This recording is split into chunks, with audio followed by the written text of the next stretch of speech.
కూటమి ప్రభుత్వం అధికారంలోకి వచ్చిన తర్వాత కూటమి ప్రభుత్వంలో వైసీపీ ఫేకులు చాలా ఎక్కువైపోయాయి. మనం ఇప్పటివరకు మాట్లాడుకున్న వీడియోలు అన్నిట్లో కూడా ఆ జగన్మోహన్ రెడ్డి ఫేకుల గురించి, వైసీపీ చేస్తున్నటువంటి ఫేకుల గురించి, కూటమి ప్రభుత్వం మీద జిమ్ముతున్నటువంటి ఆ విషయం గురించే అనేక సార్లు మాట్లాడుకోవాల్సి వచ్చింది. ఇప్పుడు తాజాగా కూడా అంటే ఏకంగా జీవోలను సైతం మార్పింగ్ చేసేసి ఏదో ఒక జీవో, ఒక ఇష్యూ మీద ఒక జీవో విడుదల చేస్తుంది ప్రభుత్వం.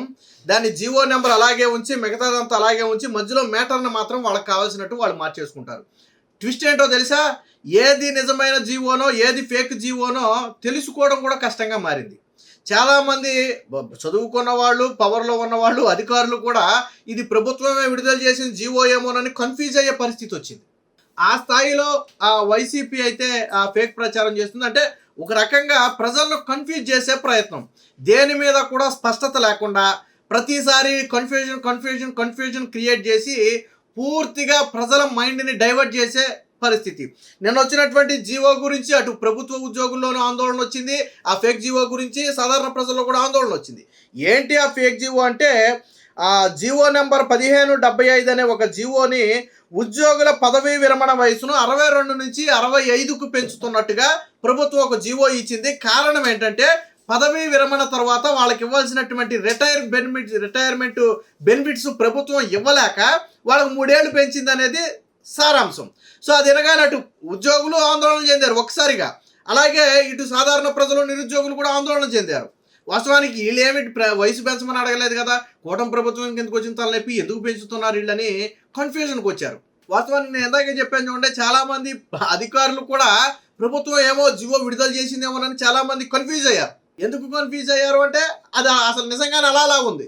మళ్ళీ జీవో వెబ్సైట్లోకి వెళ్ళిపోయి ఆ జీవో నెంబర్ కొట్టి చూస్తే అసలు జీవో ఏంటో తెలుస్తుంది తప్ప వాస్తవానికి అయితే అర్థం కాదు. ఇప్పుడు సోషల్ మీడియాలో ఉండేవాళ్ళు జీవో వెబ్సైట్లోకి వెళ్ళిపోయి జీవో నిజమా కాదు ఇవన్నీ ఎవరు చెక్ చేస్తారు?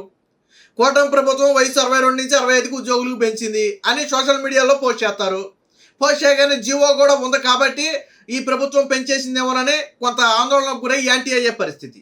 కానీ వాస్తవం ఏంటంటే ఈ 1575 అనే జీవో ఒక ఐఏఎస్ అధికారికి సంబంధించిన ఎలవెన్స్కు సంబంధించింది. అంటే ఒక అధికారి అలవెన్స్కు సంబంధించి విడుదల చేసిన జీవోని ఎలా మార్పింగ్ చేశారు? కూటమి ప్రభుత్వం ఉద్యోగుల వయసు పెంచిందని మార్పింగ్ చేశారు. 62 ఏళ్ళ నుంచి 65 ఏళ్ళు. నేను కూడా చూశాను 2 జీవోలు. అర్థం కాని పరిస్థితి, ఏది నిజమో ఏది అబద్ధమో అర్థం కాని పరిస్థితి. మళ్ళీ ప్రభుత్వమేమో మళ్ళీ ఒక్కసారిగా ఉలిక్కిపాటుకు గురయ్యి కాదు అసలు ఈ జీవో అనేది దానికి సంబంధించింది కాదు, వయసు 62 ఏళ్ళుగానే ఉంది, ఒక్క ఏడాది కూడా ఎక్కడా పెంచలేదు, ఈ జీవో ఫలానా దానికి సంబంధించిందని మళ్ళీ ప్రభుత్వం వివరణ ఇవ్వాల్సిన పరిస్థితి. అంటే ఏ స్థాయిలో ఫేక్ చేస్తున్నారో చూడండి. ప్రభుత్వమే ఉలిక్కిపడి మళ్ళీ వివరణ ఇవ్వాల్సిన పరిస్థితి. ఎందుకంటే అది నిజమని చాలామంది నమ్ముతున్నారు కాబట్టి. సోషల్ మీడియాలో వైరల్గా మారి కూటమి ప్రభుత్వం మీద విమర్శలు వచ్చేసినాయి అప్పటికే. మరి ఎందుకు జరుగుతుంది ఈ స్థాయిలో? సాధారణంగా ఫేక్ అంటే సరే ప్రభుత్వాన్ని ఇరకాటంలో పెట్టే ఏదో కొద్ది గొప్ప ఉంటే దాన్ని కొద్ది గొప్ప ఫేక్ చేసి సాధారణం. రాజకీయాల్లో ఫేక్ అనేది కొద్ది గొప్ప సాధారణం.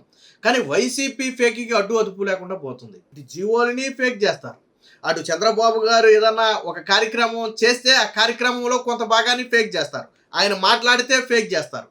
మొన్నేమో పింఛన్ల మీద ఫేక్ చేశారు, అంతకు ముందేమో ఇంకో దాని మీద ఫేక్ చేశారు, అమరావతి మీద ఫేక్ చేశారు, వరదలు వచ్చినాయని అమరావతి మీద ఫేక్ చేశారు, పింఛన్లు తీసేశారని పింఛన్ల మీద ఫేక్ చేసి ఆడ కార్యకర్తలతో చేతులు ఉన్నోడుతోనే వీడియోలు చేసి చేతులు లేవని చెప్పించారు. ఇలా 1 కాదు 2 కాదు, ప్రతిదీ కూటమి ప్రభుత్వానికి ఏంటంటే ప్రత్యేకించి ఇది ఫేకు అని చెప్పడమే ఒక పనిగా మారే పరిస్థితి ఈరోజు వైసీపీ సోషల్ మీడియా తీసుకొచ్చింది. అంటే జగన్మోహన్ రెడ్డి ఒక్కటే నమ్ముకున్నాడు, ఫేక్ని నమ్ముకున్నాడు. జగన్మోహన్ రెడ్డి అంటేనే ఫేకు. 5 ఏళ్ల పాటు జగన్మోహన్ రెడ్డి చేసినటువంటి ఫేక్ పనులు చూసే మన 11 సీట్లు ఇచ్చారు. కాబట్టి జగన్మోహన్ రెడ్డిని నమ్మే పరిస్థితి లేదు. కానీ ఇప్పుడు కూటమి ప్రభుత్వం మీద కూడా ఒక రకమైన అధికారులే కన్ఫ్యూజ్ అయ్యే స్థాయిలో ఫేక్ చేస్తున్నారు అంటే మరేం చేయాలి దీన్ని? పోనీ సోషల్ మీడియాలో ఫేకులు చేస్తున్నారు కదా అని కఠిన చర్యలు ఏమైనా తీసుకుందామా అంటే ప్రశ్నిస్తే అరెస్టులు చేస్తారా అని జగన్మోహన్ రెడ్డి మరో పక్క ఆయనే ఫేకులు చేయించేది ఆయనే. సరే వీడు తప్పు చేశాడని చెప్పి వీడిని తీసుకెళ్ళి ఏ బోకలోనే వేశారు అనుకోండి, అదిగో సోషల్ మీడియాలో ప్రశ్నిస్తే అరెస్టు చేస్తారా? ఫేక్ చేయడం ప్రశ్నించడమా? ఫేక్ చేయడం అంటే ప్రశ్నించడమా?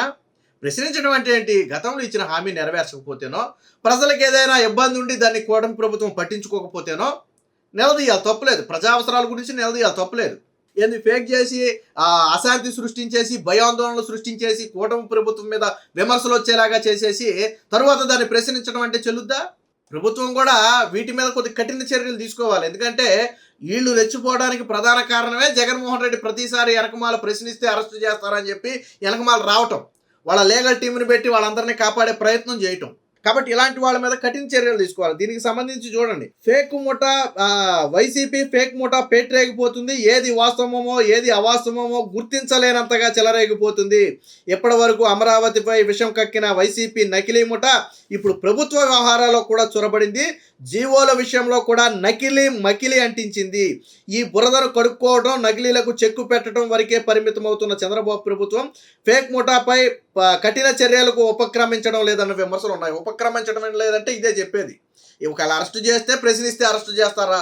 సోషల్ మీడియాలో కార్యకర్తలను అరెస్ట్ చేస్తారా? మీ అప్పుడు సోషల్ మీడియాలో పని చేయలేదా? ప్రశ్నించడం వేరు, ఫేక్ వేరు. ఈ రెండింటికి మధ్య డిఫరెంట్ ఉంటుంది.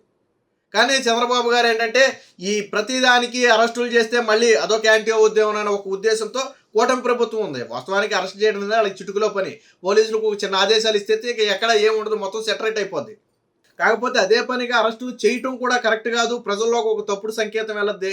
ఏదో నిజంగానే ప్రశ్నిస్తే అరెస్టు చేస్తున్నారేమోనన్న ఫీల్ ప్రజల్లో ఏర్పడద్దనే ఒక ఉద్దేశంతో కొంత కూటమి ప్రభుత్వం చూసి చూడనట్టుగా వ్యవహరిస్తుంది. దాన్ని అలుసుగా తీసుకుని ఈరోజు ఈ స్థాయిలో రెచ్చిపోతున్నారు. మొన్న నకిలీ ఏంటి, ఫేక్ ఏంటి, అమరావతిలో కుల వివక్ష అంటూ ఒక వీడియోని హల్చల్ చేయించారు. వాస్తవానికి ఒరిజినల్ వీడియో అది తమిళనాడులో జరిగినటువంటి వీడియోని తీసుకొచ్చి అమరావతిలో కుల వివక్ష, అమరావతిలో దళితుల్ని ఇబ్బంది పెట్టారని చెప్పారు. వాస్తవానికి అది తమిళనాడుకు చెందినటువంటి వీడియో. అలాగే జీవో నెంబర్ 1575ను సృష్టించి ఉద్యోగుల పదవీ విరమణ ప్రయోజనాలు ఇవ్వలేక విరమణ వయసు పెంచారని ప్రచారం చేశారు. వాస్తవానికి అది ఒక ఐఏఎస్ అధికారి ఇంటి అద్దెకు సంబంధించినటువంటి జీవో, అంటే ఒక ఐఏఎస్కి ఇచ్చే అలివెన్స్కి సంబంధించినటువంటి జీవో. ఎక్కడైనా పోలుకుందా నక్కకి నాగలోకని. మొన్న అమరావతి మునిగిపోయింది, అమరావతిలో వరదలని చెప్పి రాష్ట్రంలో ఎక్కడెక్కడ వరదలు వస్తే తీసుకొచ్చి దాన్ని అమరావతి అని చూపించే ప్రయత్నం చేశారు. పింఛన్లు ఇస్తే పింఛన్లో ఫేక్ సృష్టించి అసలు పింఛన్ రాని వాడిని కూడా పింఛను పీకేశారని చెప్పి వాళ్ళ చేత చెప్పించి అక్కడ కొంత ఫేక్ చేశారు. గతంలో చంద్రబాబు గారు ఏ కార్యక్రమం చేపట్టినా కూటమి ప్రభుత్వం తల్లికి వందనం ఇచ్చారు. అలాగే విద్యార్థులకు కిట్లు ఇచ్చారు. అవి చిరిగిపోయి అని కొంతకాలం ఫేక్. సాధారణంగా ఎక్కడైనా ఒకటి అలా చిరిగితే చిరుగుండొచ్చు, కానీ అలా కాకుండా దాన్ని భూతత్వంలో పెట్టి మొత్తంగా అసలు కూటమి ప్రభుత్వం ఇచ్చిన వస్తువులే నాణ్యత లేవని చెప్పే ప్రయత్నం చేశారు. ఇలా ఒకటి కాదు, రెండు కాదు, ప్రతి చోట కూడా ఫేకు ఫేకు ఫేకు. అంటే వైసీపీకి వాస్తవానికి ప్రశ్నించడానికి అంశాలు లేవు. వాస్తవానికి వీళ్ళు ప్రశ్నించడానికి కరెక్ట్గా సమస్యలు దొరికితే ఫేక్ బాట పట్టే అవసరం ఉండదు. ప్రజా సమస్యల మీద ప్రశ్నించడానికి పెద్దగా కనపడట్ల. ప్రజా సమస్యలు అసలు లేవని నేను చెప్పను, కానీ పెద్దగా ప్రజా సమస్యలు కనపడట్లేదు. ప్రభుత్వాన్ని నిలదీసే స్థాయి ఇష్యూలేమి వైసీపీకి కనపడట్లేదు. పథకాల ఇంప్లిమెంట్ జరుగుతుంది, మరో పక్క పోలవరం పనులు జరుగుతున్నాయి, అమరావతి వర్క్ జరుగుతుంది, ఇంకో పక్క నిరుద్యోగులకు ఉద్యోగ అవకాశాలు కల్పించుకుంటూ అటు జరుగుతుంది, సంక్షేమ కార్యక్రమాలన్నీ యాజ్ ఇట్ ఈజ్గా అమలవుతున్నాయి. పెట్టుబడులు, రాష్ట్రానికి పెట్టుబడులు వరద. విశాఖపట్నానికి అయితే దాదాపు 82,000 కోట్ల పెట్టుబడి డేటా సెంటర్లకి మూడింటి మీద కలిపి 82,000 కోట్లు వచ్చినాయి. సో పెట్టుబడులు వస్తున్నాయి. కాబట్టి వీళ్ళకి ప్రత్యేకించి ఒక సమస్యను ఎత్తి ఇదిగో ఇది ప్రజా సమస్య మీరు తీర్చండి అని చెప్పడానికి అవకాశం లేదు. కాబట్టి ఏం చేయాలి? ప్రతి దాని మీద ఒక ఫేక్ సృష్టించాలి, ప్రజల్ని కన్ఫ్యూజ్ చేయాలి. అంటే సాధారణంగా మనకి ఒక విషయం మీద స్పష్టత ఉండటం వేరు, పదే పదే అది ఫేకా నిజమా అనే కన్ఫ్యూజన్లో ఉంటే రేపటి రోజున ఆ కన్ఫ్యూజన్ అలాగే ఉండిపోద్ది. ప్రజల్లో ఏది నిజమో ఏది అబద్ధమో తెలుసుకోలేని స్థాయిలో వీళ్ళు ఫేక్ చేస్తారు. అంటే కేవలం ప్రభుత్వాన్ని ప్రశ్నించలేక వీళ్ళు చేసే ప్రయత్నం ఇది. కాబట్టి ఇప్పటికైనా కూటమి ప్రభుత్వం ఈ ఫేక్ చేసే వాళ్ళ మీద ఉక్కు పాదం మోపితే తప్ప భవిష్యత్తులో ఈ ఫేకులు మరింత ఎక్కువయ్యే అవకాశం ఉంది. ఏదో నిజం గడప దాటేలోపు అబద్ధం ఊరంతా చుట్టొద్దని చెప్పి పాతకాలపు సామెత ఒకటి ఉంది. వాస్తవానికి ఇక్కడ జరిగేది కూడా అదే. ఇప్పుడు జీవో అనే విషయం నిజంగానే ఉద్యోగులు పదవి విరమణ వయసు పెంచేసేరామని చివరికి ఉద్యోగులతో సహా అందరూ కంగారు పడిపోయే పరిస్థితి. కానీ అది నిజమని అది అబద్ధం అని తెలియడానికి చాలా టైం పట్టింది. అలాగా కాబట్టి కూటమి ప్రభుత్వం ఎప్పటికైనా ఇలాంటి ఫేక్ చేసే వాళ్ళ మీద ఉక్కుపాదం మోపకపోతే భవిష్యత్తులో ఇలాంటి ఫేక్ గాళ్ళ నుంచి ప్రభుత్వానికి ముప్పు ఏర్పడే అవకాశం ఉంది. Please subscribe to Leo news for more videos.